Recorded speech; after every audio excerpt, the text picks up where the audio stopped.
Betty Barton bought a bit of butter, but oh brother, what a blunder!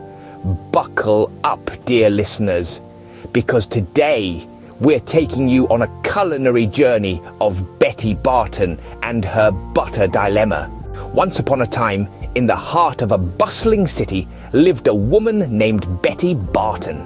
Known far and wide for her baking skills, Betty had a penchant for perfection.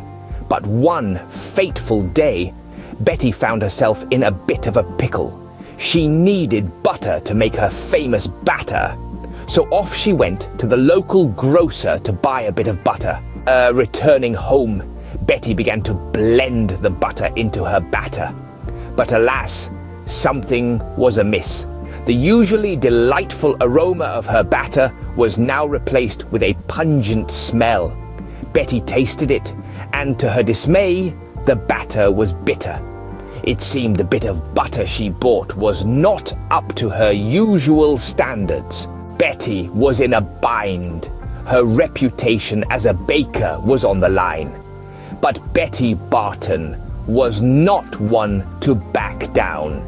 She decided to buy better butter to make her batter better.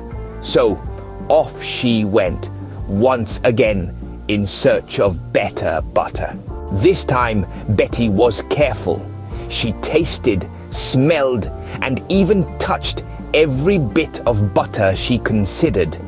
Finally, she found it, the perfect bit of butter. It was creamy, fresh, and had a delightful aroma. Betty was convinced this butter would make her batter better. Back home, Betty briskly blended the better butter into her batter. A delightful aroma filled the kitchen, and Betty knew she had succeeded. She tasted the batter, and it was perfect, not a hint of bitterness. Betty Barton had solved her butter dilemma. And so, dear listeners, the story of Betty Barton and her butter dilemma is a testament to perseverance and quality. Even in the face of adversity, Betty did not compromise on the quality of her batter. She went the extra mile to buy better butter, proving that sometimes it's the little things that can make all the difference. In the end, Betty's batter was better than ever before, all thanks to her determination and a bit of better butter. So remember, like Betty Barton, never settle for less, especially when it comes to butter.